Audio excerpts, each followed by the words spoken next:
Faqala ta'ala fi kitabil karim, a'udzu billahi minasyaitonir rajim, wa ma atakumur rasulu fakhudhuhu wa ma nahakum anhu fantahu wattaqullaha innallaha syadidul iqab. Shadaqallahul adzim. Para jamaah hamba-hamba Allah yang mulia, kita bersyukur kepada Allah pagi ini dalam keadaan sehat bisa hadir ke masjid mengikuti sholat subuh berjamaah dan dilanjutkan dengan kajian Ahad pagi. Oleh takmir diberi tema fikih kontemporer. Fikih kontemporer yang dimaksud adalah kajian fikih atau hukum Islam yang terkait dengan isu-isu kekinian yang marak dibahas orang. Bisa jadi itu fikih lama tapi kemudian menjadi populer, atau fikih baru ada gitu ya. Nah, diantaranya adalah yang pagi ini kita bahas, merenggangkan shaf dalam sholat berjamaah. Mungkin dalam sejarah fikih kita belum pernah mendapatkan bahasan ini. Mungkin karena ini ada peristiwa yang tidak bisa dihindari, yaitu adanya pandemi COVID-19, sehingga ini menjadi hal yang harus dijawab. Jadi jawabannya sholat berjamaah atau sholat sendirian, kan begitu. Kalau sholat berjamaah, apa boleh direnggangkan, kan begitu persoalannya. Nabi nggak pernah melakukan sholat dengan merenggangkan, tidak pernah. Para sahabat juga tidak ada. Bahkan dalam kajian fikih madhab itu belum ditemukan mereka mempraktekkan sholat dengan merenggangkan shaf itu. Mari kita lihat dengan berbagai pendekatan. Jadi hukum yang berlaku ini kan bisa berkembang. Jadi namanya fikih itu pemahaman manusia, pemahaman ulama. Sehingga bisa jadi praktek fikih itu berbeda-beda. Itu sebabnya maka muncul mazhab itu. Jadi di antara sebab munculnya mazhab karena cara memahami Quran hadis berbeda, atau hasil pemahaman terhadap Al-Quran dan hadis berbeda.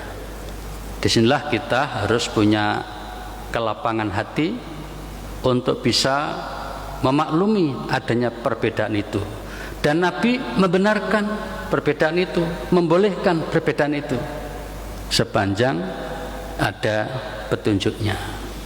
Jadi kita jangankan seluruh dunia, dalam satu masjid saja bisa jadi pemahaman fikihnya berbeda satu dan yang lain. Nah, kita mestinya memberikan ruang untuk mentoleransi, asal perbedaan itu dilandasi oleh dalil-dalil yang diyakini benar, diyakini yang bersangkutan benar, dan kita tidak perlu memaksakan pendapat. Nah, para jamaah, ternyata praktek merenggangkan sholat sudah terjadi di seluruh dunia. Jadi fikih merenggangkan shaf itu bukan hanya fikih Indonesia, udah fikih internasional.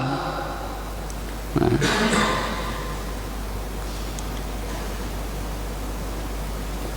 saya tidak tahu ini masjid mana ini ya, mungkin ada yang kenal ya.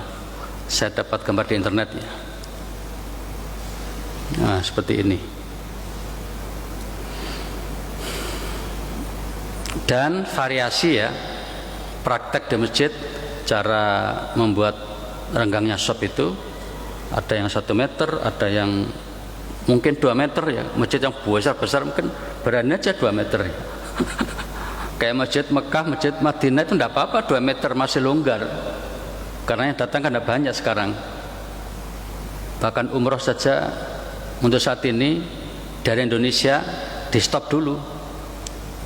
Ya karena faktor keamanan, pertimbangannya faktor kesehatan.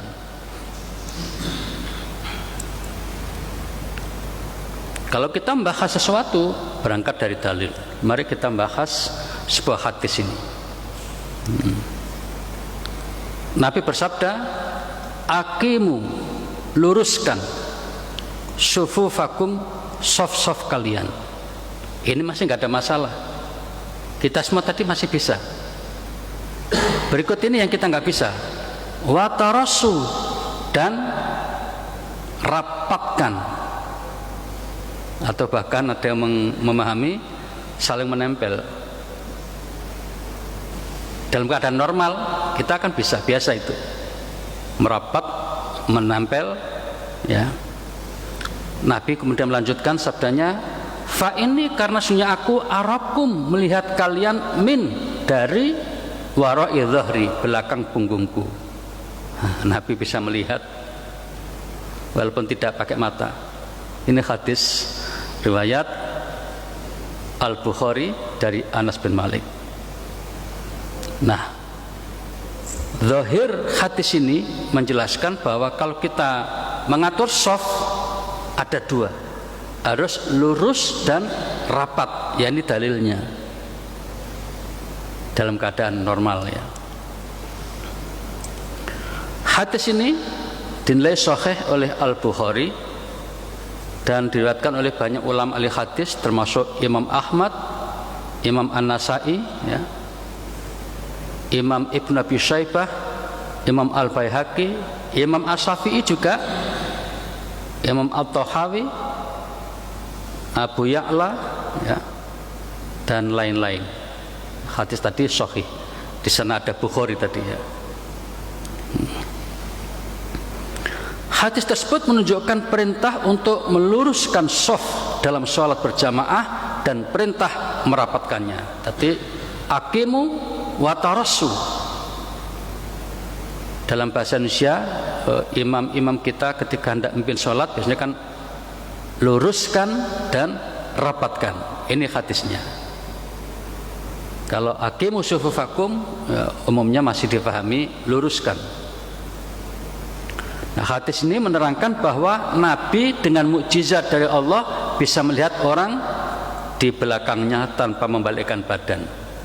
Ya, ini tambahan keterangan. Nah, para jamaah, diskusi ulama adalah terkait dengan suasana pandemi ini. Ketika membahas shaf adalah tentang kalimat watarasu. Laki akimu selesai ya. Watarasu oleh Ibnu Rajab difahami bahwa kalimat tersebut mengandung perintah untuk saling bergabung, berdekatan dan menempel. Makanya kalau kita dalam suasana normal mestinya nempel pundak kita dengan teman itu. Dan ini sekaligus secara psikologis membuat kita semakin akrab, bahkan suasana hangat.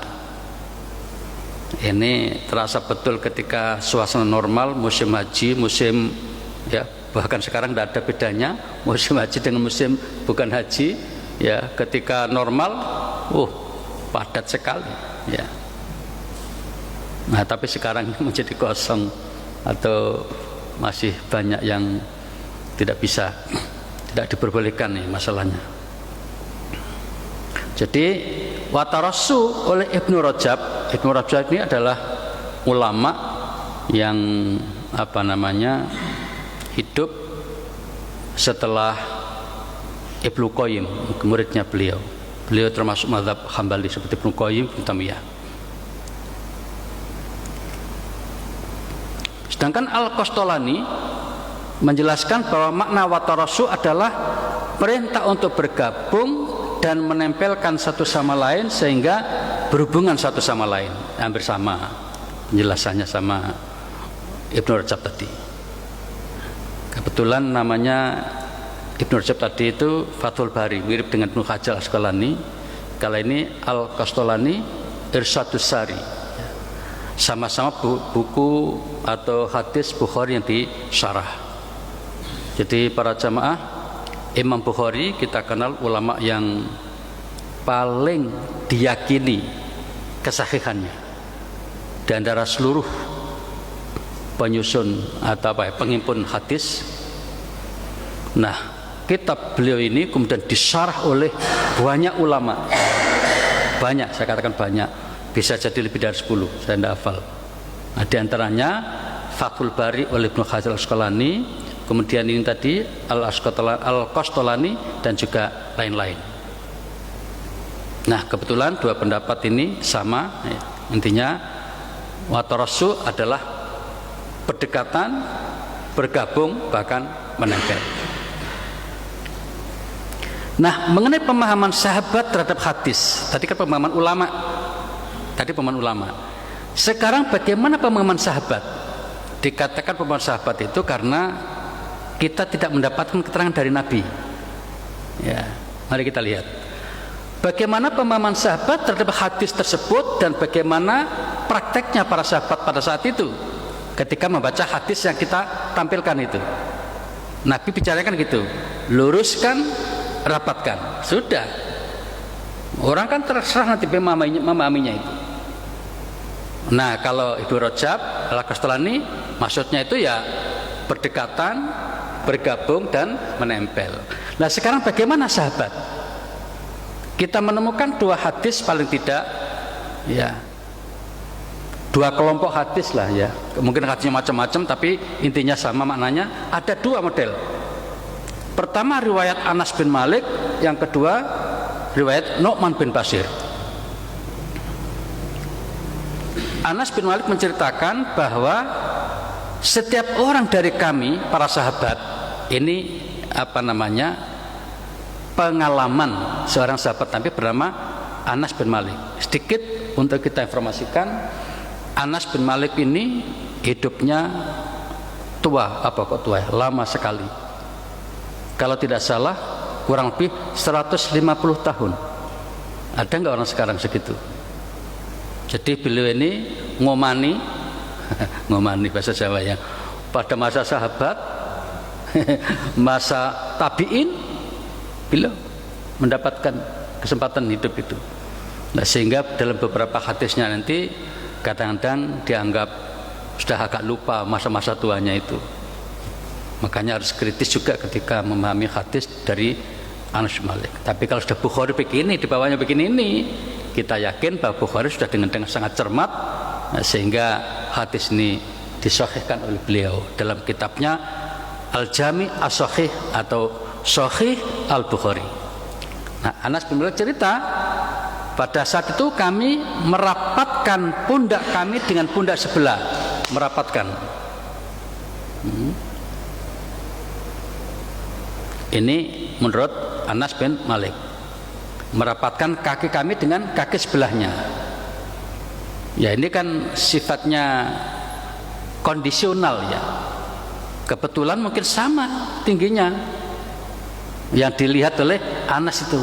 Coba bayangkan kalau nanti ada orang yang tingginya 2 meter sama 1 meter anak-anak, kan tidak mungkin merapatkan pundak kami. Ini harus kita pahami. Ini kan pemahaman sahabat, pengalaman sahabat. Jadi ketika Nabi mengatakan luruskan, rapatkan, sahabat memahami, oh harus begini kan gitu. Nah, ini direkam oleh Anas bin Malik, berdekatan, merapat, bahkan pundak dan kakinya merapat satu dengan yang lain. Ini nas hadisnya dalam bahasa Arab. Jadi Anas dari Nabi Sallallahu Alaihi Wasallam, beliau bersabda tadi itu ya, luruskan saf-saf kalian ya. Kemudian aku melihat kalian dari balik punggungku. Nah, saat itu ini cerita siapa?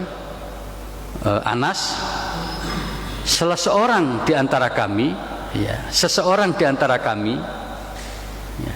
Jadi prakteknya itu dilihat satu kasus, seorang di antara kami itu melekatkan. Yulziku macam-macam maknanya, di antaranya yang populer adalah melekatkan atau merapatkan pundaknya dengan pundak yang lain, pundak temannya, kemudian kakinya dengan kaki temannya. Ini mengapa menggunakan kata-kata ahaduna ya? Ini kan? Berarti seseorang di antara kami, seorang di antara kami. Bisa jadi yang lain tidak praktek begitu. Bisa jadi, tapi yang nyata kita lihat di sini info dari Anas Malik, seseorang di antara kami di dalam memahami kata tadi lalu merapatkan pundak dan juga merapatkan kaki.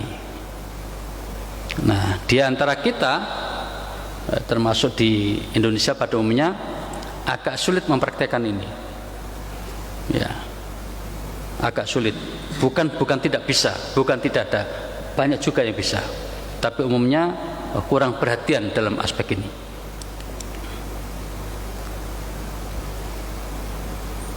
Itu tadi dari Anas bin Malik. Sekarang versi Nu'man bin Bashir. Sama-sama sahabatnya, sama-sama berpengalaman. Mungkin potretannya beda, mungkin satu potret sebelah kanan, potret sebelah kiri kan gitu. Memahami hadis begitu ya. Anas bin Bashir mengatakan, maka saya melihat seseorang merapatkan pundaknya dengan pundak temannya, demikian pula antara lututnya dengan lutut temannya, ada taman lutut ini. Dan antara mata kaki dengan mata kaki temannya. Wah, ini kalau nggak racak, ngerti racak ya? Kadang-kadang kalau saya mungkin bahasa itu khawatir nggak dipahami. Ini bahasa saya waktu kecil ya. Wah, racak itu rata gitu ya. Nggak tahu bahasa apa itu ya. Nah, ini potret siapa? Nu'man bin Bashir. Jadi mulai dari pundak lutut sampai kaki ini merapat. Ini prakteknya apa bisa begitu ya? Kalau enggak saking mepetnya itu loh. Kalau saking mepetnya, kalau seperti di Al-Haram itu pas kita haji atau umrah itu begitu padatnya orang, nah itu semua kena itu kan. Ini kena, ini kena gini. Berarti pada masa itu yang dipotret Nu'man itu sahabat itu banyak sekali yang sholat itu, sehingga berebut untuk mendapatkan tempat soft itu. Nah, itu kesan saya. Tetapi apapun ya, baik pemahaman Anas maupun Nu'man tadi, memahami hadis tadi itu selain lurus harus merapatkan. Ini adalah teksnya yang dalam bahasa Arab. Nah, sekarang bagaimana hukum meluruskan shaf dan merapatkannya? Saat itu Nabi nggak bahas hukum, sahabat nggak bahas hukum, hanya menjelaskan gini loh prakteknya itu. Nah, ulama-ulama belakanglah yang membahas hukumnya itu. Lalu ulama-ulama mendapat kejulukan al-faqih, ahli fikih, ahli hukum maksudnya. Nah, para jamaah, jumhur ulama berpendapat bahwa meluruskan shaf dan merapatkan hukumnya sunnah, tidak wajib. Ini jumhur ulama. Berarti ada yang tidak jumhur. Hanya Ibnu Hazm dari kalangan mazhab Zahiri yang mewajibkan. Jadi para jamaah, tentang hukum merapatkan shaf tadi ini ada dua pendapat. Sebagian mengatakan sunnah, bagus sekali. Nah, itu kira-kira ya. Yang kedua wajib, berarti kalau tidak meluruskan dosa dia. Ini menurut Ibnu Hazm. Ibnu Hazm termasuk mazhab yang ya walaupun tidak termasuk 4 mazhab, tapi kitabnya atau paham-pahamnya menjadi bahan pertimbangan banyak ulama sampai sekarang. Ini diliput oleh Imam As-Suyuti dalam kitabnya Al-Hawi Al-Fatawa. Itulah kira-kira bukunya itu. Ini hasil pemotretan terhadap kitab itu. Nah, jadi secara garis besar seperti itu. Kita harus tahu dulu, oh ternyata ketika kita mengikuti pengajian-pengajian ulama, inilah kira-kira bahasa saya. Oh, berarti ada yang mengatakan, oh merapatkan, meluruskan itu sunnah. Satu mengatakan wajib, harus, kalau enggak wah dosa gitu. Ibnu Hazm ya mengatakan bahwa itu wajib. Mengapa? Karena menegakkan sholat itu wajib, maka segala sesuatu yang terkait dengan penegakan sholat ya wajib. Dengan demikian meluruskan dan merapatkan shaf hukumnya juga wajib. Ini kitabnya Al-Muhalla ya, oleh Ibnu Hazm. Berapa jilidnya itu? Sampai banyak ya. Di sini tergambar ada 11. Jadi kalau kita membayangkan ulama dulu itu, jadi para jamaah saya juga berpesan ya, mengajak ya, hormatilah ulama itu. Walaupun kita tidak sependapat. Kan tidak mungkin kita sependapat dengan ulama semua, tidak mungkin. Tidak mungkin. Syafi'i mengatakan begini, Hambali begini, Maliki begini. Nanti ada satu permasalahan, 4 ini beda semua itu. Nanti suatu ketika saya sampaikan kasus apa itu. Ya. Nah, kita sekarang bahas mengatur shaf dulu ini. Jadi para jamaah, kalau kita ngikuti bagaimana sejarah mereka para ulama di dalam menuntut ilmu, di dalam menulis kitab-kitab itu luar biasa ya. Itu pun ternyata pendapatnya bisa berbeda itu antara ulama A, ulama B, ulama C, ulama D. Nah, itulah sebabnya maka ya kita harus hormat pada semuanya walaupun tidak harus mengikuti pendapat mereka. Dan Nabi mengizinkan persoalannya itu. Nabi itu mengizinkan, beda itu diizinkan. Bahkan Nabi membuat pernyataan dari sebuah hadis Sahih Bukhari, kalau ada seorang ahli ya ulama, cendekiawan atau mujtahid membuat keputusan dan ternyata kok keliru, masih dapat pahala. Enaknya itu ulama itu, keliru itu masih dapat pahala, tapi hanya dapat 1. Tapi kalau benar itu maksudnya menurut Allah, bukan menurut manusia, tidak ada. Jadi para jamaah, tidak ada satupun manusia, ulama sekalipun Syafi'i, yang boleh mengatakan ini yang benar, itu yang salah. Tidak bisa. Kalau masalah fikih itu paling insya Allah ini yang benar, seperti itu. Nah, jadi ini mulai kita buka ya, supaya kita bisa berlapang dada dan bisa toleransi, menghormati pendapat orang lain yang mungkin beda dengan kita. Nah, alasan Ibnu Hazm mengapa kok wajib? Karena salat itu kan wajib. Nah, karena salat wajib, maka hal-hal terkait dengan salat ya wajib. Oh, begitu kira-kira. Nah, kemudian sebagian ulama Hanabilah juga cenderung mewajibkan. Ya, ini berdasarkan riwayat Abu Mas'ud bahwasanya dahulu Rasulullah memegang pundak-pundak kami sebelum sholat dan beliau bersabda, luruskan shaf dan jangan bengkok sehingga hati-hati kalian akan bengkok juga. Hadis riwayat Muslim. Jadi di kalangan mazhab Hambali itu banyak yang berpendapat sama dengan Ibnu Hazm yang mazhab Zahiri itu, bahwa meluruskan shaf itu wajib.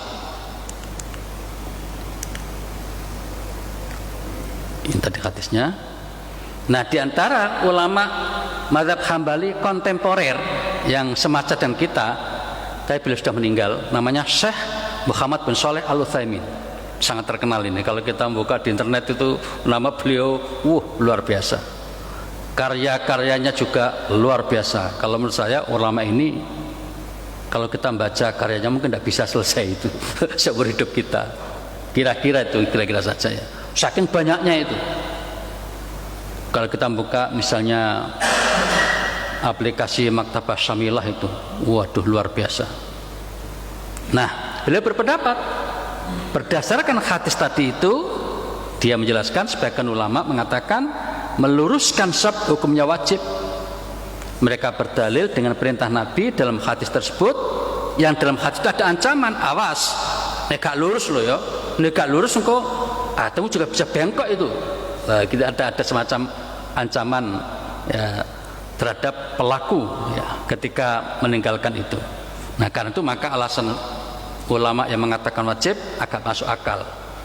Karena Nabi sampai mengancam, awas loh, nek gak lurus, nanti melok bengkok pisan kok hatimu. Ancaman ini kemudian dijadikan alasan untuk kalau begitu harus dong meluruskan saf itu. Nah, itu. Lagi-lagi ini adalah pikiran atau hasil pemikiran atau renungan ulama. Oleh karena itu maka pendapat yang rajih yang kuat menurut, nah jadi kata-kata kuat ini bukan menurut siapa-siapa, menurut mazhab Hambali tadi itu, termasuk beliau Al-Utsaimin, meluruskan shaf, pendapat yang lebih kuat adalah hukumnya wajib. Nah, dan jamaah yang tidak meluruskan atau mengabaikan hukumnya berdosa. Ini adalah pendapat yang dikuatkan oleh Syekhul Islam Ibnu Taimiyah. Ibnu Taimiyah adalah ulama yang sangat-sangat mendukung kuat mazhab Hambali. Ya. Ibnu Taimiyah ini juga begitu luar biasa para jamaah. Karyanya itu, waduh, yang namanya Al-Fatawa itu luar biasa. Mungkin kita bisa melihat ini contohnya. Ya, ini milik siapa? Al-Utsaimin yang ini. Asal Mumti itu milik Al-Utsaimin. Ini juga banyak sekali karyanya. Ini naskah dalam bahasa Arab, kita tadi sudah menyampaikan terjemahnya. Nah, di kalangan jumhur ulama, mazhab Hanafi, Maliki dan Syafi'i. Kita kenal ada 4 mazhab terkenal di dunia sampai sekarang ya. Yang paling tua mazhab Hanafi, yang kedua mazhab Maliki, ketiga mazhab Syafi'i, keempat mazhab Hambali. Lah, dari 4 mazhab ini, mazhab Hambali tadi cenderung mewajibkan. Ya, walaupun tidak semuanya ya. Nah, sebagian besar ulama dari kalangan mazhab Hanafi, Maliki, Syafi'i mengatakan itu sunnah. Meluruskan shaf dan merapatkan itu sunnah. Nah, mungkin kita pernah mendengar imam ketika meluruskan aqimu sufufakum, luruskan shaf kalian ya, karena meluruskan shaf min tamamis shalah, termasuk sempurnanya salat. Di hadis lain min iqamatis shalah, di hadis lainnya min tamamis shalah. Nah, kata-kata min tamamis shalah termasuk sempurnanya salat. Oh, kalau begitu tidak lurus, tidak membatalkan, tapi menjadi kurang sempurna. Oh, gitu kira-kira pendapat ulama yang cenderung mengatakan bahwa meluruskan dan merapatkan itu adalah sunnah. Ini nanti penting ketika kita membuat keputusan merenggangkan nanti itu. Jadi ada peta, sebagian ulama mengatakan harus dirapatkan, diluruskan, yang satu mengatakan seharusnya. Oh, itu mungkin bahasa Indonesia ya. Seharusnya itu sunnah. Seharusnya itu kan seyogjanya, diperlembut, diperlembut seyogjanya. Ibnu Abdillah Al-Hamad mengatakan bahwa meluruskan shaf itu sunnah, termasuk meluruskan dan merapatkannya dengan menempelkan pundaknya ke pundak temannya, tumitnya ke tumit temannya. Intinya para jamaah, jumhur ulama berpendapat bahwa, jumhur itu maksudnya kebanyakan ya, mayoritas ulama berpendapat bahwa meluruskan shaf dan merapatkan itu tidak sampai wajib, tetapi sunnah dan untuk keutamaan sholat berjamaah. Jadi para jamaah, walaupun ini dikatakan sunnah, jangan kemudian kita mengabaikan. Wah, sunnah, jangan, keliru. Justru kita harus mengejar sunnah itu. Kalau kita ingin jadi orang yang baik dalam beribadah, kita kejar sunnah itu ya, sampai seperti mengejar wajib. Nah, bedanya nanti kan kalau yang wajib kita tinggalkan kan jadi dosa gitu aja. Nah, kita sekarang sampai kepada bagaimana hukum merenggangkan shaf di saat darurat. Tadi kan dalam keadaan normal. Dalam keadaan normal tidak ada masalah, tidak ada musibah seperti sekarang ini. Ulama berpendapat dua kelompok tadi. Satu cenderung mewajibkan, satu mensunnahkan. Nah, sekarang bagaimana kalau pas situasi darurat? Dalam keadaan normal, hukum meluruskan shaf dan merapatkan oleh jumhur ulama itu sunnah, tidak sampai wajib. Dengan demikian, apabila jamaah sholat tidak sempat meluruskan shaf, tidak merapatkannya, maka hal ini tidak sampai membatalkan sholatnya. Tetapi ini yang penting, kehilangan keutamaan. Tentu kita tidak mau kehilangan keutamaan itu. Kalau kita normal ya, pasti kita buru keutamaan itu. Nah, ulama kalangan mazhab Syafi'i berpendapat, ini untuk wacana saja ya, untuk wawasan aja. Jadi agak longgar ini. Kalangan mazhab Syafi'i berpendapat kalau imam dan makmum berkumpul dalam satu masjid, maka status kemakmumannya dinyatakan sah meskipun jaraknya sampai 300 hasta. Jadi dalam situasi tertentu para jamaah ya, antara imam makmum jauh di sana itu tetap bisa. Jadi kayak gitu. Tapi yang kita ketahui dalam sunnah itu adalah imam dan makmum berdekatan ya, sesuai dengan yang kita atur begitu itu. Mengapa kok perlu dekat? Karena dengan dekat kita bisa mengetahui seluruh gerakan imam dengan baik, sehingga kita bisa dengan tepat gerakan-gerakannya itu. Nah, kalau jaraknya jauh yang kurang begitu jelas, nah itu bisa mengganggu keserasian.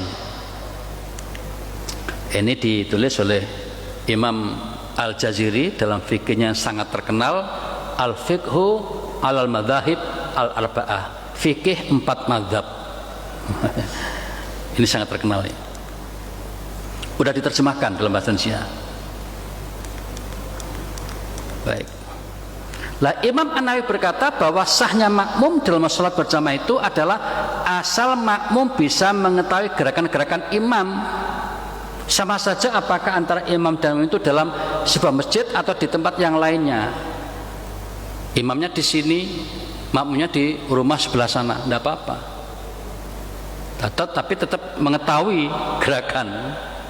Ya, nanti jadi ribet ketika ini ada hukum baru yang kebanyakan ulama tidak bisa menerima. Bagaimana hukumnya bermakmum dengan TV? Ya kan, dengan TV ya. Kan tahu gerakannya itu. Itu kebanyakan ulama masih tidak bisa menerima itu ya. Ya kan pas listriknya normal, kalau enggak, loh mana imamnya kan gitu. Nah, untuk menghindari semacam itu kemudian ya sudahlah, tidak usah dihukumi boleh gitu ya. Imam An-Nawawi kitabnya yang sangat terkenal adalah Al-Majmu' Syarah Al-Muhadzab. Ini kitab fikih mazhab Syafi'i. Ya. Ibnu Hajar Al-Haytami, ini juga ulama mazhab Syafi'i, mengatakan disunnahkan merapatkan soft, meluruskan soft.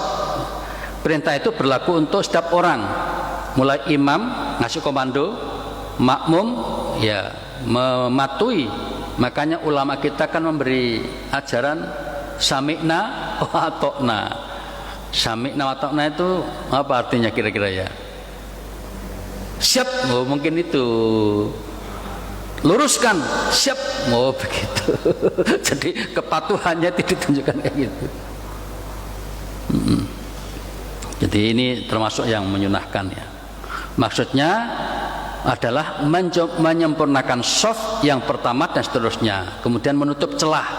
Tidak boleh ada yang kosong, tidak boleh ada yang renggang gitu kan ya. Dan meluruskan dada dengan orang yang di sebelahnya. Jika itu dilanggar maka hukumnya makruh. Nah, tidak disukai. Jadi ini agak ringan ini ya. Jadi sunnah tadi hubungannya dengan makruh. Kalau bisa mematuhi lurus dan rapat tadi dapat sunnahnya. Kalau enggak makruh, enggak disukai. Ini karya Al-Haytami dalam kitabnya Al-Minhajul Qawim.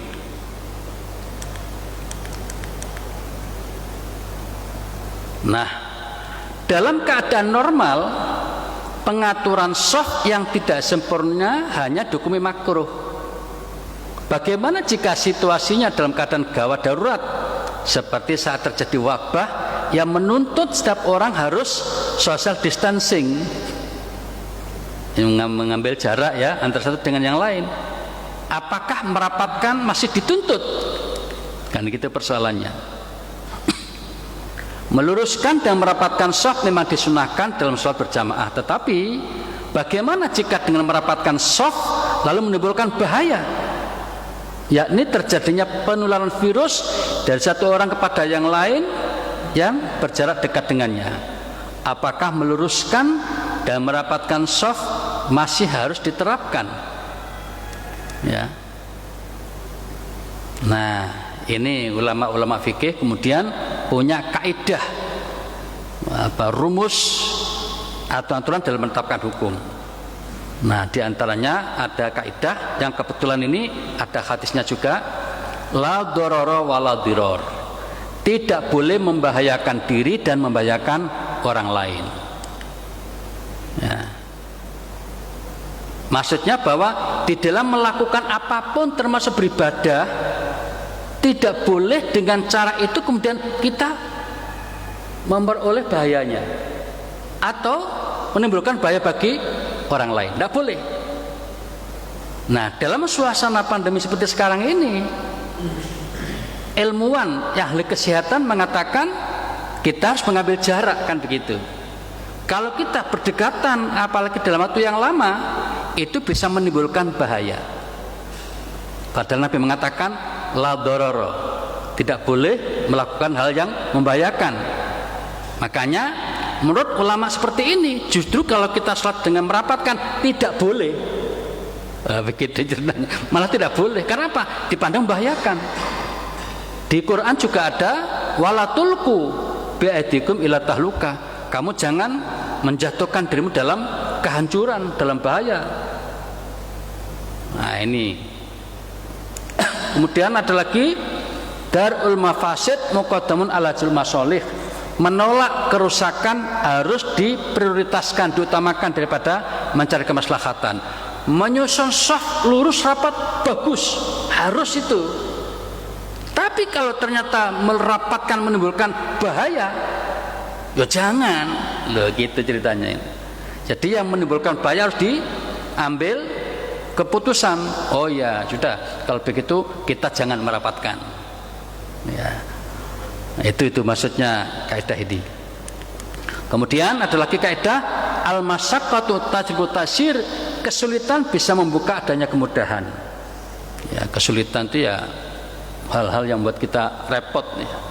Kalau kita tetap maksa harus rapat-rapat bisa menimbulkan bahaya, ya udahlah, janganlah. Kita tetap berjamaah, tetap bisa meluruskan shaf, tetapi direnggangkan. Kemudian ada lagi ad-dararu yuzalu, bahaya harus dihilangkan. Ini pedoman ulama-ulama fikih ketika menerapkan hukum. Karena merapatkan itu dianggap bahaya, ya jangan merapatkan. Loh, malah begitu. Yuzalu harus dihilangkan. Nah, menjadi kita renggangkan.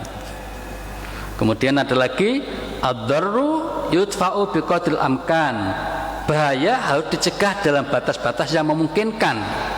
Karena kita masih ingin berjamaah supaya tidak menimbulkan bahaya, apa itu? Ya sudahlah, dijarangkan shafnya. Kemudian ada lagi yang ini yang lebih hebat, ini ad-daruratu tubihul mahdzurat, suasana darurat itu bisa membalik hukum yang asalnya haram menjadi boleh. Lo bayangkan, ini syai'ati darurat. Nah, ini contohnya kalau di Quran itu kan masalah makan babi, jelas sekali ya, ulama tidak ada yang beda pendapat itu. Makan babi hukumnya haram, itu Quran kan.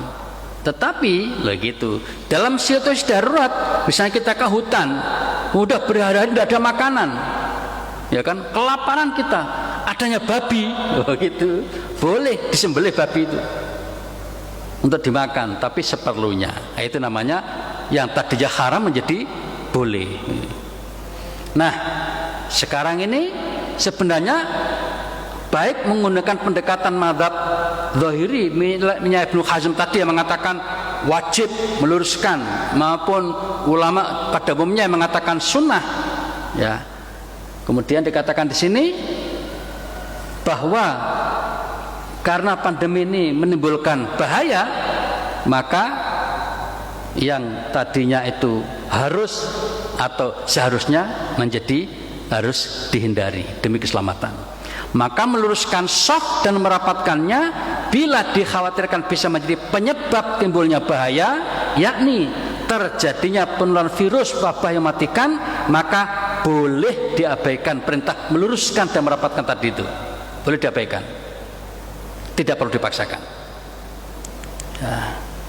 Kalau meluruskan sih masih bisa ya, yang merapatkan sesuai dengan prinsip al-maqasid asyariah, tujuan diturunkan syariat, di mana tujuan syariat Islam adalah untuk memelihara agama, memelihara jiwa, akal, keturunan dan harta benda. Maka dalam kondisi jiwa yang berpotensi tertular virus wabah seperti saat ini, agama Islam maksudnya membenarkan upaya tindakan atau perilaku yang dapat menyelamatkan jiwa seseorang. Dengan demikian, menyelenggarakan sholat berjamaah dengan cara merenggangkan shaf agar terhindar dari wabah yang berbahaya, ya, dari wabah berbahaya dari jamaah lainnya adalah dibolehkan. Jadi runtut sekali para jamaah, mulai dari pendapat ulama dalam keadaan normal, ada yang mengatakan wajib, ada yang mengatakan sunnah, umum sunnah ya, sampai kepada bagaimana dalam situasi darurat. Intinya para jamaah, baik yang mengatakan wajib maupun mengatakan sunnah, ketika dalam keadaan darurat semuanya berubah hukumnya menjadi dimaklumi, gitu kira-kira begitu, dibolehkan. Mari kita lihat bagaimana praktek di Masjidil Haram. Ini praktek berjamaah di Masjidil Haram. Ya, jadi depannya kan udah nggak ada jamaahnya itu, karena saking sedikitnya jamaah itu. Maka ini kan ada Ka'bah, jamaahnya kan melingkar. Ini nggak sampai melingkar biasanya, hanya mungkin separuh atau berapa begitu, karena nggak banyak jamaahnya. Kemudian di Madinah seperti ini. Coba berapa panjangnya itu, ukur saja itu, berapa tekel itu, berapa keramik itu. Lebih dari 1 meter kelihatannya itu ya. Memang dulu pernah ada yang menganjurkan 2 meter, tapi kalau kita di sini 2 meter berapa orang? Masjid Akbar ini itu aja hanya 1 meter. Ini ditulis ini Akbar besar 1 meter. Jadi ini saya ngambil dari internet ini. Berapa sekarang? Oh gitu ya. Oh ya bisa saja berubah. Jadi semacam ini. Jadi apa artinya para jamaah? Ulama di seluruh dunia pada umumnya saya katakan, karena masih ada ulama yang memaksakan harus rapat, masih ada. Tapi secara umum, secara internasional, ulama cenderung pada pendapat seyogyanya, bahkan seharusnya direnggangkan dalam rangka menjaga keselamatan semua para jamaah. Demikian para jamaah yang bisa disajikan pada Ahad pagi ini. Mudah-mudahan kita mendapatkan tambahan wawasan dan ya menjadi semakin sreg begitu ya, karena masih banyak jamaah yang nggak sreg sholat kok nggak didapatkan gitu ya. Nah ternyata dalam kajian fikih tadi seperti itu, dan praktek di lapangan seluruh dunia, mulai dari masjid Mekah, Madinah sampai masjid Akbar saya kajian tadi itu. Lah saya nyari masjid di Al-Fal nggak dapat gambarnya. Bolak-balik itu berapa kali aku nggak dapat. Ya mungkin waktu itu nggak sempat mengabadikan orang-orang. Nah, akhirnya ketemu Masjid Akbar itu. Dan di Sidoarjo ini untuk masjid-masjid yang populer itu umumnya juga mengambil jarak. Tapi di beberapa tempat dari kawasan Waru ke arah timur itu ya, wah itu tidak ada yang merenggangkan. Ya. Jadi kalau saya sudah biasa selalu dalam keadaan begini, di tempat yang rapat agak ngeri juga itu ya. Tapi ya apa boleh buat ya, bismillah, ada doanya kan, bismillahilladzi la yadurru ma'asmihi syai'un fil ardi wala fis sama wa huwas samiul alim. Baik para jamaah, ini bisa saya sampaikan. Jika ada yang mau bertanya, bisa kita berikan kesempatan 1-2 orang, monggo masalah ini. Monggo. Ada istilah kaidah usul, ada istilah kaidah fikih. Iya. Biasanya kalau yang fikih itu lebih apa ya? masalah kebahasaan. Masalah kebahasaan. Kemudian kalau usul itu nanti menyangkut langsung masalah hukum. Jadi kebanyakan begini. Karena agak susah juga ya saya membedakan itu. Jadi kaidah fikih, kaidah usuliyah ya. Kaidah usul itu yang terkait dengan pokok-pokok ya hukum. Kemudian kalau yang fikih itu masalah cara memahami, sehingga lebih ke pemahaman. Misalnya kalau yang usul itu apa itu? Segala sesuatu yang dihukumi wajib karena itu ya, maka yang terkait dengan itu maka juga menjadi wajib. Ini kaidah usul.